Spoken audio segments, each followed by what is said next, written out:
Et là, ce sera le rêve quand nous aurons réussi à établir cette parité, cet esprit d'équipe à travers toutes nos délégations. Ça existe déjà dans des petits microcosmes, par exemple tel qu'ici en Tunisie. Je crois qu'on peut largement dire qu'il y a une intégration très réussie entre les différentes catégories de personnel. Ça n'existe pas encore partout. C'est une affaire qui est en chantier et qui va, j'espère, aboutir bientôt. Laurent Corbat, vous avez connu ce temps, vous, où uniquement les Suisses avaient le droit de siéger et que les autres devaient sortir? Je suis un tout petit peu moins vieux que Jean-Michel, mais néanmoins, je l'ai croisé sur le terrain. Oui, oui, non. Moi, ma première mission, j'étais à Bagdad, où je visitais des prisonniers de guerre iraniens. On était 12 dans la délégation, on était 12 Suisses. D'accord. Et moi, j'ai vu sur le terrain des représentants des pouvoirs publics qui parfois s'étonnaient de ne pas avoir un helvète bien blond face à eux, effectivement. Oui, oui, non, il y a les premières étapes de l'internationalisation ont connu en effet quelques coups comme ça, avec des gouvernements qui s'étonnaient de voir arriver des gens qui n'avaient pas un passeport rouge à croix blanche. Et puis, il y a eu de très grosses surprises encore tout à fait récentes. Je sais que certaines équipes visiteuses dans des prisons que vous connaissez tous sans y avoir été, parce que vous avez tous entendu leur nom dans les médias, mais quand ils voient arriver des gens qui sont avec des passeports plutôt du Moyen-Orient, parce que c'est ce qu'il nous faut pour parler avec les gens qui sont là-bas, évidemment, ça cause quelques petits problèmes et ça nécessite quelques explications. Très bien. Nous allons maintenant écouter Christophe Bénet, donc délégué du CICR pour la Colombie.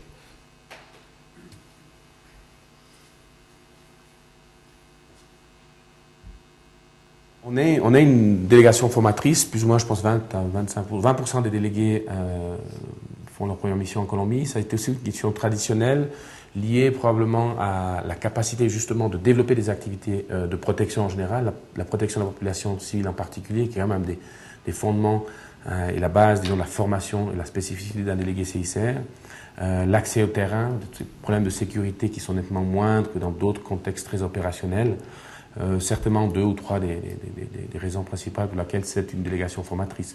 Peut-être aussi liée à la langue, donc c'est une délégation où on est en phase directe avec la population, puisqu'on arrive toujours à trouver des délégués hispanophones, qui est beaucoup plus complexe dans d'autres contextes qui ont peut-être des langues un peu plus exotiques. Il y a une règle au CICR qui veut que les délégués de première mission ne fassent qu'une année dans les contextes, mais je pense que de manière plus large, l'évolution des conflits, surtout dans des régions comme la Colombie, où il y a une très forte institutionnalité, où on travaille à travers, avec, en coordination avec des autorités, je pense qu'il serait important de réfléchir à ce que des missions, de manière globale, pour les premières missions aussi, mais pour tout le monde, soient beaucoup plus longues qu'elles ne l'étaient à une autre époque, ou beaucoup plus longues qu'elles ne sont dans un contexte peut-être, je sais pas, comme la Somalie, où on peut encore justifier pour la manière dont on opère des missions d'une année. Mais clairement, je pense qu'un des défis pour notre institution, c'est comment inscrire justement cette présence des délégués dans une durée un petit peu plus longue. Alors Laurent, peut-être, oui, vous pouvez compléter. Oui, d'abord sur les délégués en tant que tels, qui sont quelque part sous une pression d'être efficaces rapidement et qui peuvent se mettre eux-mêmes une pression parce qu'ils savent qu'ils ont une année pour essayer de produire, laisser quelque chose, avoir des résultats, alors que s'ils s'inscrivaient sur une période d'une année et demie ou 2 ans, peut-être qu'ils auraient une approche un peu différente des différents domaines d'activité sur leurs responsabilités. Et l'autre problème, dans un contexte comme la Colombie, où une des plus-values du CICR ou des spécificités du CICR est d'être une des seules organisations à avoir des contacts avec les groupes armés.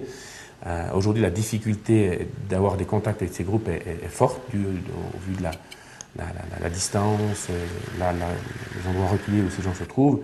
Et si on veut aussi avoir des contacts avec ces groupes, bien sûr, il faudrait rester longtemps. On voit un chef des FARC, par exemple, 2 ou 3 fois ou 4 fois, et ensuite le délégué change. Donc, créer cette relation qui est à la fois personnelle et à la fois institutionnelle est difficile, bien sûr, si les gens restent une année. Merci.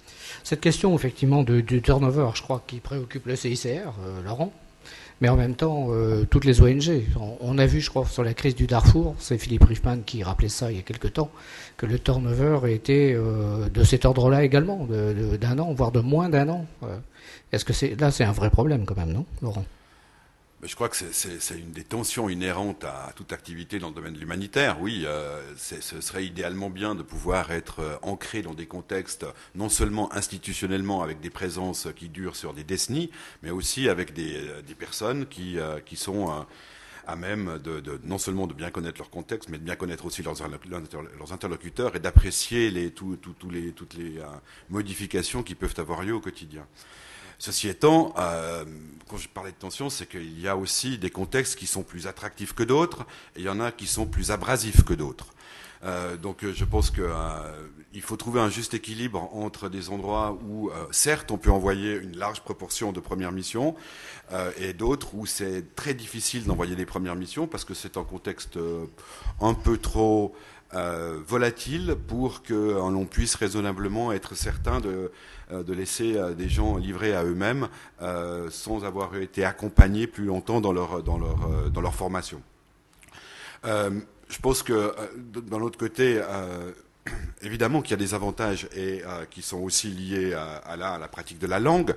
Christophe Benet, mon collègue de Colombie, le mentionnait. L'espagnol, c'est relativement facile et courant.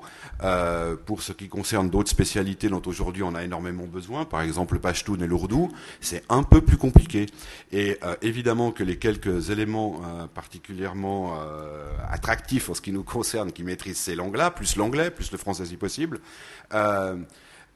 vont avoir tendance à rester confinés dans un contexte où ensuite il faudra trouver d'autres solutions pour les motiver sur la durée, les garder et de conserver leur expérience, etc. D'autant plus que dans ce genre de contexte également, il faudra faire particulièrement attention au burn-out et au stress qui va progressivement s'installer forcément dans des contextes aussi volatiles. Voilà, il y aurait certainement d'autres remarques à faire, mais je pense que il y a aujourd'hui encore peut-être juste un point, une répartition peut-être par fonction qui est sur place au CICR. Alors évidemment que les délégués première mission, la règle c'est 2 missions en 2 ans. Pour ce qui est des chefs de délégation, c'est minimum 2 ans pour les endroits les plus rock'n'roll, on va dire, et jusqu'à 5 ans pour des endroits un peu plus tranquilles, dont je suis le grand bénéficiaire aujourd'hui. Paris est un endroit calme. Voilà. Il y a la question des personnels locaux, Laurent. Alors, Marc-Antoine l'a évoqué avant les vidéos. Je reviens vers vous là-dessus. C'est on voit un rapport de 1 à 10. Donc, et ceux qui restent, ce sont les locaux. Alors c'est un rapport de 1 à 10. Ceux qui restent sont des locaux, c'est parfaitement correct. Mais il y a aussi des crises nous, on a pris conscience et on l'a opérationnalisé, je veux le dire, il y a quelques années, en se rendant compte qu'en fermant ou en réduisant drastiquement certaines délégations, nous avions été présents sur des décennies, que l'on allait perdre un certain nombre de compétences.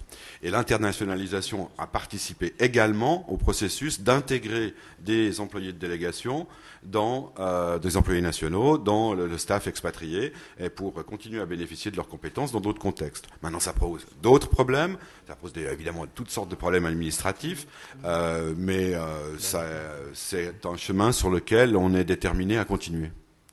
Et puis depuis, il suffit. C'est pas seulement dans les délégations qui ferment ou qui sont en voie de réduction drastique qu'on recrute des expatriés, bien entendu. C'est dans toutes les délégations et on a justement maintenant le projet que l'on élabore et qui sera élaboré sur les 3-4 ans qui viennent et de viser à...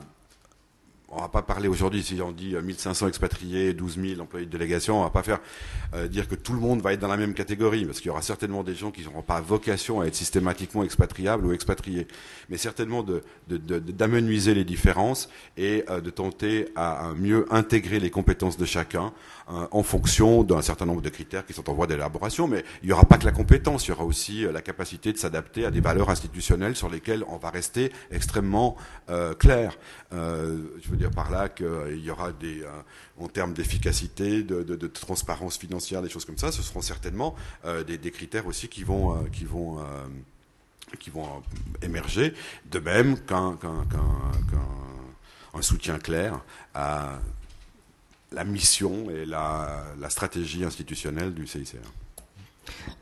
Alors dans la salle, nous avons donc 2 représentants du CCFD, Terre Solidaire.